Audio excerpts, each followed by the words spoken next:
create something from start to finish, I just loved it immediately. We are so focused on where things come from. Me and Dan spend so much time meeting the people that mine them. It's such a tiny industry, and we're the same. We're a tiny business in a tiny industry. Obviously my love and job is also looking at tiny things very closely every single day. So being a jeweler has had its challenges with having issues with your sight. I didn't realise it would have such an impact until I sat down and tried to do what I would normally do every single day, and all of a sudden I can't, or I'm struggling, and there's no way to get around it. Late 2019, we saw that this store was coming up for lease, and then over that Christmas period was when we had all of the bushfires at the end of 2019, and we finally got the keys at the start of January in 2020. I noticed that there was something happening with my eye at the time, and initially I just thought it was the smoke from the fires. As my symptoms kind of got worse, I went to the Sydney Eye Hospital and went through a series of tests there, only to kind of discover that it wasn't my eye, but it was the nerve behind it. I first learned about MS, like most Australian kids, with the MS readathon, and then from there I suppose really learnt about it a bit more in 2005 when my mum was diagnosed with it. And obviously being nearly 20 years ago now, the drugs at the time probably weren't as good as what they are nowadays. So she's had a bit more progression than what Meg has over the time. Our shop is this one right on the edge here, trying to bring a bit of life into what was a very old and unloved building. And my husband Dan did a lot of it himself for various reasons. We were trying to do the shop at the same time as her unknown sort of symptoms at that stage.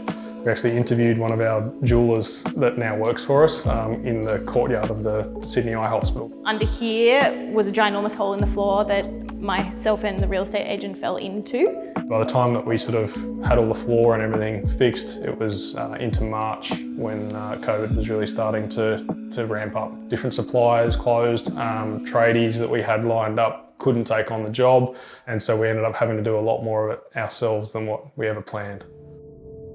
I think it was helpful to have a distraction, so renovating the shop and running the business, because I feel like then maybe it was a slightly easier way for me to accept that things were happening with my body. I couldn't understand them, so what can I control, which was sort of this. It was helpful. Having previous exposure to the disease, both through my mum and through the charity, we had a bit of a guess that that's what it might have been, but it was very unknown and obviously quite scary considering not just the disease, but also what was happening in the world at the time. As much as I knew what happened with Dan's mum, I knew that that also wasn't necessarily the case for me.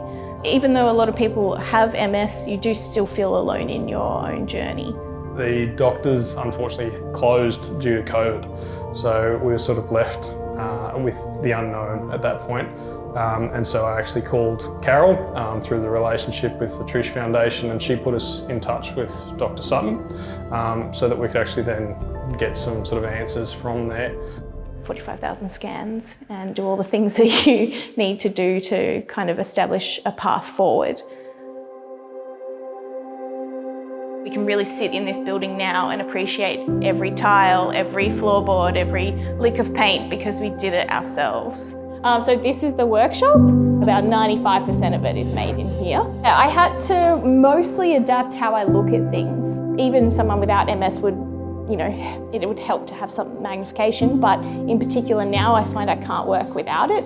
Since Meg's been diagnosed, obviously it's definitely been a challenge to try and run a business of 10 people and also balance the MS side of things. Treatment for me now is different as of this year. The drug that I'm on now, Kesimpta, hasn't been around for very long, even though it is new. The new kid on the block at this moment is a good thing. With my mum, going from originally being on a daily injection through to then tablets, and now she's on the same drug as Meg, being a monthly injection. That all comes back to the research at the end of the day. I think the most important thing about the Trish Foundation to me is the fact that we rely so much on volunteers to get action happening. All of their donations go straight to the research. That's exactly what we need to help find a cure for this disease and help the millions of people around the world. Anyone that's donated before, that money has been spent so well to get to where we are now. I think a cure is closer than we think. It just takes a lot of very smart people's energy to get us there and the funding to do that as well. To the two most important women in my life, it makes a massive difference.